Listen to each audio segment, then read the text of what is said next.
सभी ब्रह्म स्वरूपों को निरंजन प्रणाम करते हैं, उसके प्रणाम स्वीकार करें। आज का विषय होगा कर्म किसके लिए कर्तव्य है। यह कर्म से मोक्ष नहीं, इस पुस्तक से आज का विषय प्रारंभ हो रहा है। देह से भिन्न जो आत्मा को कर्ता भोक्ता मानता है, ऐसा अज्ञानी ही कर्म का अधिकारी है। बस इतना ही।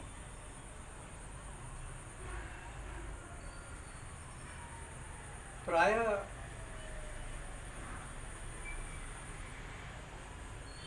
जिज्ञासु लोग सद्गुरुओं के पास जाते हैं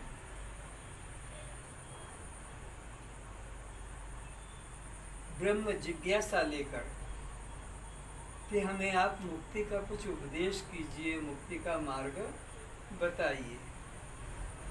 तो वे सद्गुरु लोग, वे महात्मा लोग उसे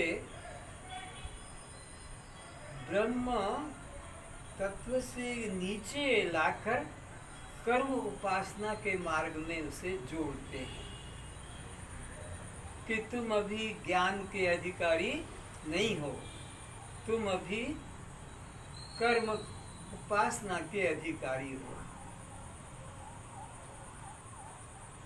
और वे उसी में जीवन समाप्त कर देते हैं कर्म उपासना करते करते,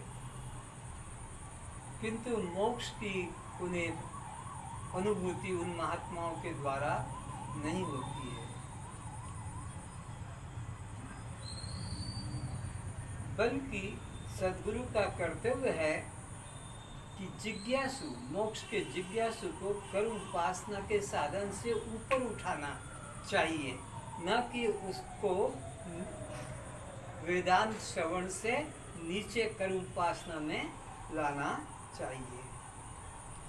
तो कर्म उपासना उसके लिए जरूरी है जिसके अंतःकरण में मल विक्षेप दो दोष विद्यमान है। तो उस व्यक्ति के मल दोष निकालने के लिए कर्म उपासना साधन करना कर्तव्य कहा गया है।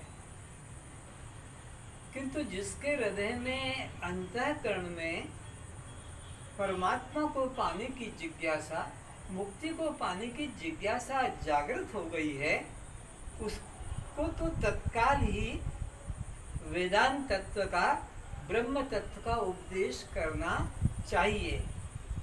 क्योंकि ये जो जिज्ञासा जगी है, ये उसका प्रमाण मिल जाता है कि वो पहले जन्म में या इस जन्म में कर्म उपासना कर चुका है।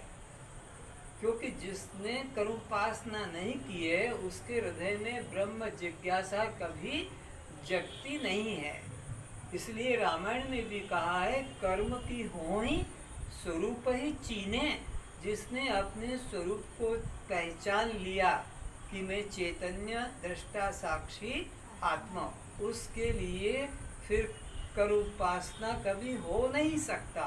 क्योंकि कर्म उपासना हमेशा द्वैत भाव में होता है। क्या द्वैत भाव? कि मैं एक तो पापी हूँ, मैं कर्म का करता हूँ, और कोई ईश्वर मेरे पाप को क्षमा करेगा और मेरे कर्म का फल देगा। तो ये जो कर्म उपासना जब भी होगी, उससे ही होगी जिसके मन में द्वैत भाव, देह भाव और कर्ता भाव, देह भाव और कर्ता भाव होता है। वही लोग इसके अधिकारी होते हैं।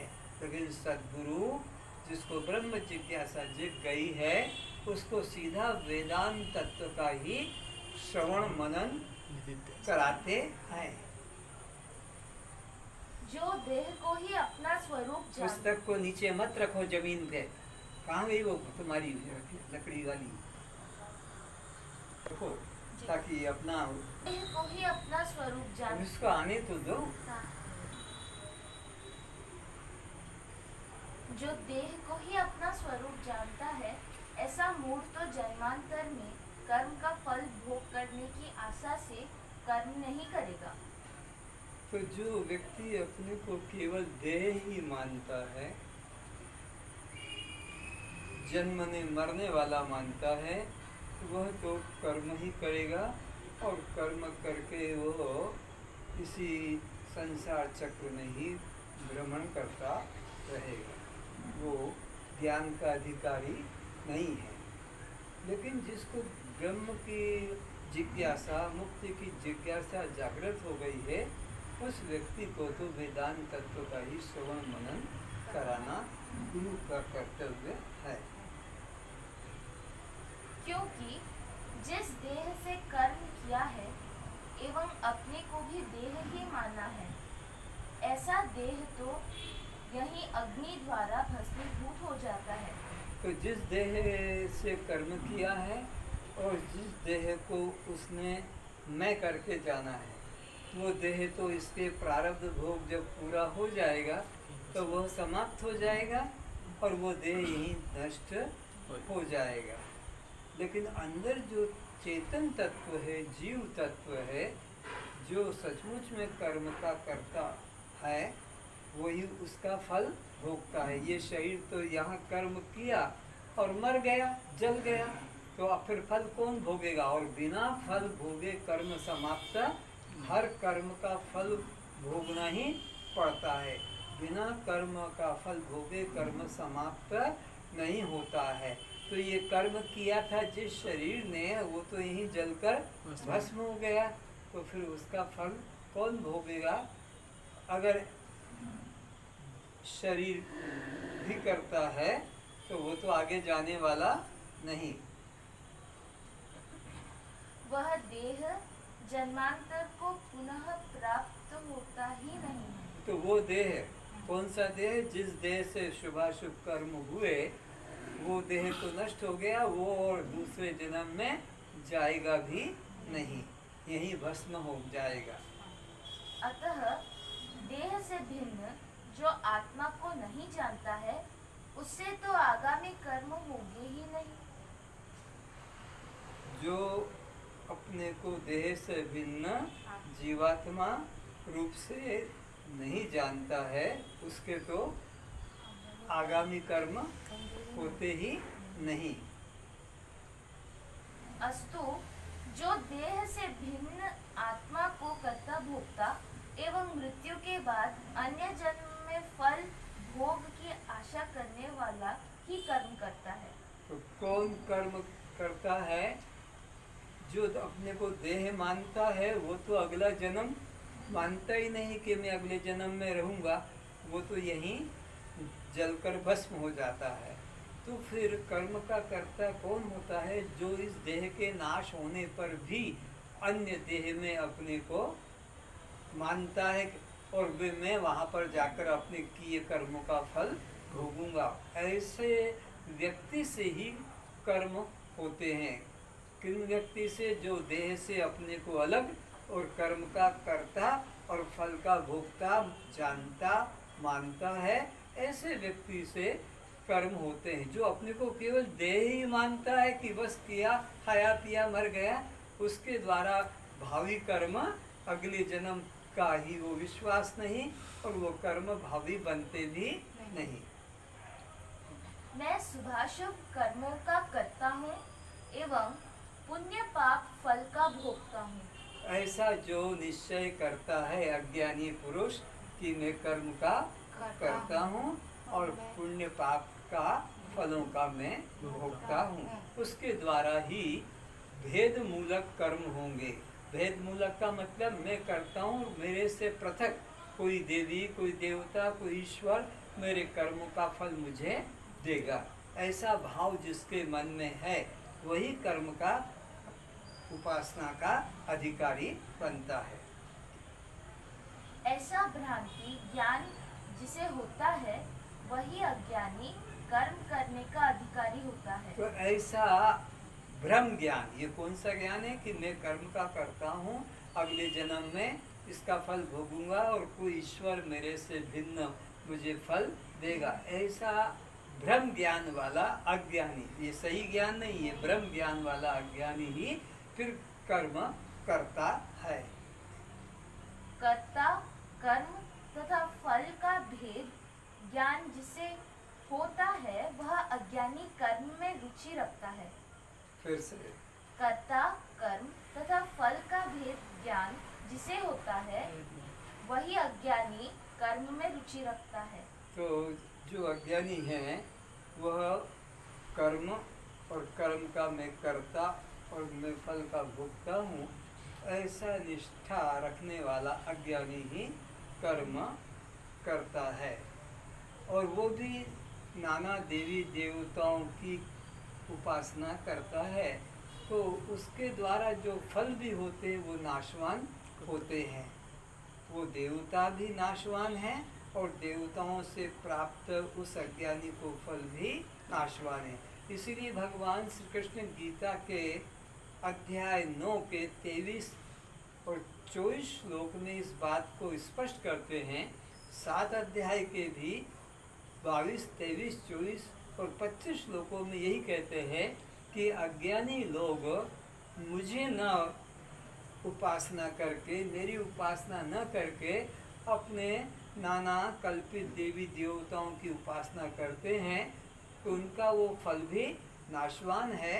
वो मंद बुद्धि वाले हैं, वो अज्ञानी हैं। और देवों को पूजने वाले वो देवताओं को प्राप्त होते हैं, भूतों को पूजने वाले भूतों को प्राप्त होते हैं, पितरों को पूजने वाले पितरों को प्राप्त होते हैं। वे अज्ञानी नहीं जानते कि ये सब नाशवान है। वो मंद बुद्धि वाले, वो अज्ञानी नश्वर फल प्राप्त करते हैं। पर मेरे भक्त जैसे भी भजे वो मुझे ही प्राप्त होते हैं।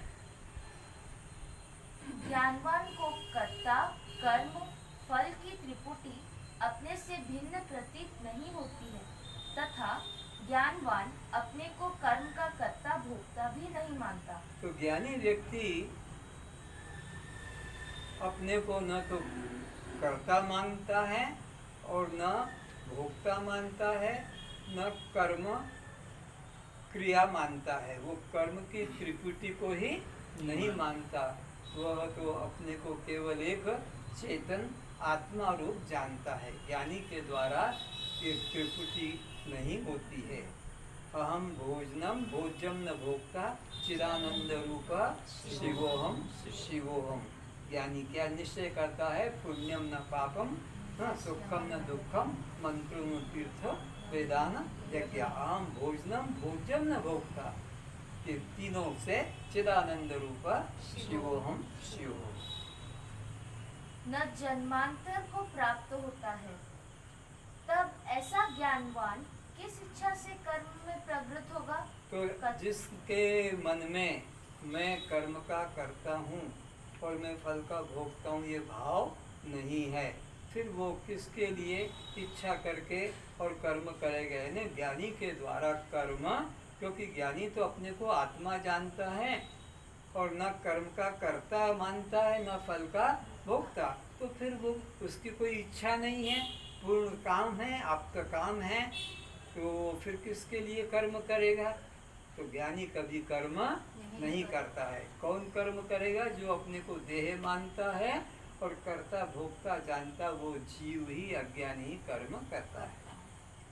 कर्म की है ही स्वरूप की छीन है, अर्थात जिसने सद्गुरु कृपा से अपने को देह संघात से भिन्न दृष्टा साक्षी आत्मस्वरूप से जान लिया है, उससे भेदोपासना एवं भेद मूलक कर्म कभी नहीं हो सकेंगे। तो जिसने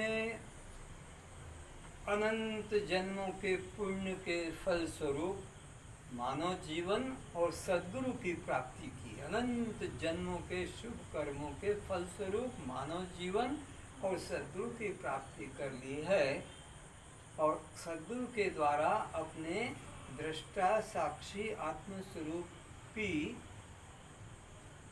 ऐसी दृढ़ निष्ठा की है जैसे अज्ञानी को अपने नाम और जाति में दृढ़ निष्ठा रहती है। अज्ञानी की अपने नाम जाति में जैसे दृढ़ निष्ठा है, ऐसे ज्ञानी पुरुषों को अपने शुद्ध आत्मस्वरूप में दृढ़ निष्ठा होती है। फिर ऐसे ज्ञानी कभी कर्म में रुचि नहीं करते, उनके लिए कर्म कर्तव्य नहीं। साधक को प्रथम अंतःकरण शुद्धि के लिए आत्म जिज्ञासा उदय होने पर्यंत योग, यज्ञ, अग्नि अग्निहोत्र, पूजा पाठ, तीर्थ, व्रत, उपवास आदि साधना करना चाहिए।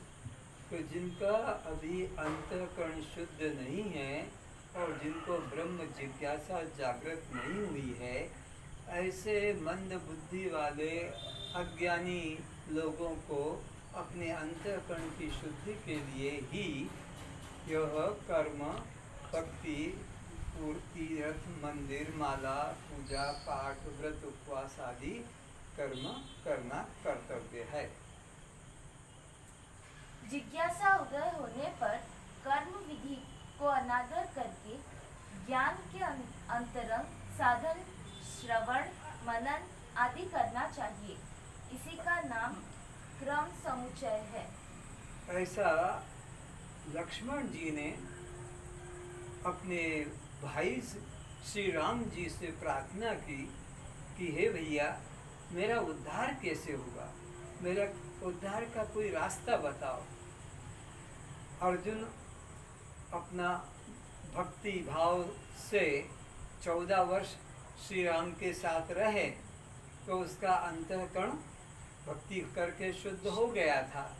तो भगवान श्री राम ने कहा, हे भैया लक्ष्मण, अगर तू अपने कल्याण की इच्छा करता है तो कर्म उपासना का फल सहित त्याग करके, ब्रह्म जिज्ञासा तेरे में जगी है तो कर्म उपासना का फल ही हाथ में आ गया, तो अब इसका परित्याग करके किसी सद्गुरु की शरण में जा और वो सद्गुरु तुझे वेदांत तत्व का श्रवण मनन विद्या संसाधन कराएंगे और भागत्याग लक्षणा के द्वारा तुझे इस अहम ब्रह्मास्मि तत्वमसि महावाक्य का शोधन कराकर आत्मनिष्ठा में दृढ़ करेंगे। ये रास्ता बताया। आगे चलो। ज्ञान के अंतरंग साधन, श्रवण, मनन आदि और कर्म रूप पूजा, स्तुति, जप, तीर्थ, यज्ञ, अग्निहोत्र आदि बहिरंग साधन एक ही काल करना समसमुच्चय कहलाता है। तो देखो,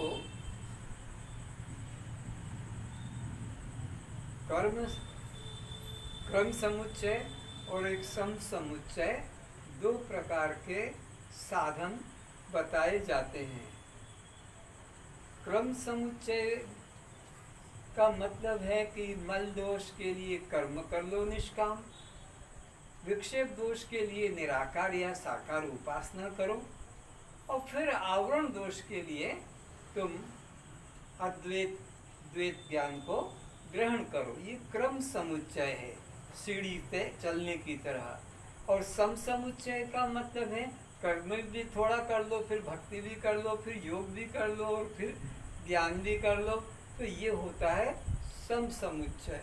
लेकिन यह एक साथ नहीं हो सकता, क्योंकि क्रम समुच्चय तो सीढ़ी से ऊपर चढ़ना है, लेकिन सम समुच्चय इधर कर्म भी कर लिया तो दासोहम कर दिया और इधर ज्ञान ले लिया तो सोहम। तो एक अंतःकरण में द्वैत भाव और अद्वैत भाव एक साथ नहीं चल सकते, इसलिए वेदांत में सम समुच्चय को स्वीकार नहीं करके क्रम समुच्चय को स्वीकार किया है। जिज्ञासु ज्ञानी सम समुच्चय का त्याग कर क्रम समुच्चय को ग्रहण करता है। कर्म उपासना तो जो जिज्ञासु है, इन्हें मुक्ति की जिसको इच्छा है, वो क्रम समुच्चय को स्वीकार करता है, सम समुच्चय का त्याग करता है। कर्मोपासना एवं ज्ञान में अग्नि व जलवत प्रकाश एवं अंधकारवत विरोध है। तो कहते हैं कि क्रम समुच्चय और सम समुच्चय में कैसा विरोध पड़ता है, जैसे कि एक ही बर्तन में तुम आग भी रखो और पानी भी रखो, तो वो कभी हो नहीं सकता है, क्योंकि आग का धर्म अलग है और पानी का धर्म अलग है।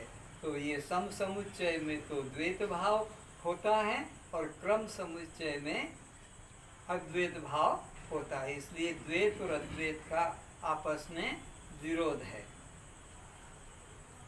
क्योंकि कर्मी को कर्म करने में, भक्त को भेदभाव रहता है कि मैं कर्म का करता हूँ एवं ईश्वर मेरे कर्म का फल दाता है। ठीक है, समझा दिया। उपासक भी मैं उपासक हूँ, देव उपास्य है, इस भेद बुद्धि से उपासना करता है। इसीलिए कर्म स्थूल एवं उपासना सूक्ष्म होने से कर्म का ही स्वरूप है। तो कर्म करना और उपासना करना, इसमें कोई भेद नहीं है। कर्म स्थूल क्रिया और उपासना से सूक्ष्म क्रिया। जैसा कि आजकल मानस पूजा ग्रंथ चल रहा है, तो वो सूक्ष्म और ये स्थूल, पर ये कर्म के अंतर्गत ही आते हैं। चाहे मानसिक पूजा पाठ करो कि तुम स्थूल पूजा पाठ करो, वो कर्म में ही आता है। किंतु ज्ञानी को देह, प्राण, इंद्रिय तथा अंतःकरण के धर्म स्वप्न पदार्थों की तरह मिथ्या निश्चय होता है। फिर से किंतु ज्ञानी को देह, प्राण, इंद्रिय तथा अंतःकरण के धर्म स्वप्न पदार्थों की तरह मिथ्या निश्चय होते हैं। तो जो ज्ञानी होते हैं वो अपने देह को, अपने देह के इंद्रियों को, इंद्रियों के विषयों को, मन को और मन की वृत्तियों को ऐसा जानता है जैसे स्वप्न के पदार्थों को नींद टूटने पर कोई मूल्य नहीं रहता। ऐसे ज्ञानी की दृष्टि में इस स्थूल शरीर के, सूक्ष्म शरीर का, कारण शरीर का कोई मूल्य नहीं। वो एक अद्वैत आत्म तत्व में ही निश्चय रखता है। एवं अपने प्रति एक अखंड चैतन्य सोहम, शिवोहम, अहम ब्रह्मास्मि निश्चय होता है। तो ज्ञानी को एक ही निश्चय होता है कि मैं ब्रह्म हूँ, मैं दृष्टा हूँ, मैं साक्षी हूँ। ये जगत स्वप्न की तरह झूठा है। यही बात को भगवान शंकर ने माँ पार्वती को कहा कि हे पार्वती, उमा कहूँ मैं अनुभव अपना, सत हरि भजन जगत सब सपना। तो जगत जब सपना कह दिया तो फिर जगत में क्या क्या है देखो, मंदिर भी, तीर्थ भी, चर्च गुरुद्वारा भी, कि और तुम्हारा संसार का जो कुछ भी है, तो ये सबका सब सपना है। ये नहीं कि तीर्थ बचा दिए, मंदिर को अलग कर दिया और बाकी दुकान व्यापार करने वाले सपना नहीं, सब सपना है। सत्य में तो केवल इस जगत का जो साक्षी है, जो प्रकाशक है, एक अद्वैत सत्ता, वही है। इसीलिए कर्म उपासना एवं ज्ञान का विरोध होने से समुच्चय नहीं हो सकता। तो कर्म और उपासना यह विरोध आपस में है। क्यों? कि कर्म होता है द्वैत भाव से, उपासना भी होती है द्वैत भाव से, और ज्ञान होता है अद्वैत भाव से। अगर जैसे कि हम अभी तो कहें कि दासोहम और फिर थोड़ी देर में कह दे सोहम, तो यह हमारा विरोध हो जाएगा वाणी का। इसलिए द्वैत भाव और द्वैत भाव सर्वथा पृथक पृथक है। जिस अज्ञानी को देह के जाति, आश्रम, परिवार में अहम मम भाव होता है, वही वेदोक्त कर्म उपासना का अधिकारी ही ज्ञानी को ब्रह्म के प्रति सोहम, शिवोहम निश्चय होने से उसे कर्म कर्तव्य रूप नहीं। तो जिसने अपने को देह और परिवार वाला जाना है, कर्म का करता, वही व्यक्ति कर्म उपासना करता है। पर ज्ञानी को कर्म उपासना की जरूरत नहीं, क्योंकि उसने तो अपने एक ब्रह्म निश्चय किया है। यदि कोई यह माने कि जैसे जल का सिंचन वृक्ष की उत्पत्ति एवं फल का हेतु है, इसी प्रकार कर्म उपासना ज्ञान की उत्पत्ति एवं मोक्ष फल का हेतु मानना चाहिए। अगर कोई व्यक्ति इस बात को खंडन करता है कि भाई केवल ज्ञान से कल्याण नहीं होगा, जैसे कि वृक्ष की उत्पत्ति में जल सहयोगी है और वृक्ष के फल के लिए भी जल सहयोगी है, बिना जल के न उत्पत्ति होगी न फल मिलेगा। इस प्रकार से, इसी प्रकार कर्म उपासना से ब्रह्म जिज्ञासा जगेगी और कर्म उपासना करने से ही मुक्ति भी मिलेगी। इस प्रकार यदि कोई विरोध करता है तो इस प्रकार कर्म उपासना ज्ञान तीनों मोक्ष के हेतु हैं। अज्ञानी कहता है ज्ञानियों के अद्वैत का खंडन करके कि कर्म भी जरूरी है, उपासना भी जरूरी है और ज्ञान भी जरूरी है। जैसे कि वृक्ष की उत्पत्ति में जल सहयोगी है, पर फल में भी जल की आवश्यकता है, उसके बिना फल आएगा नहीं। तो कर्म उपासना भी करो और साथ साथ ज्ञान भी करो।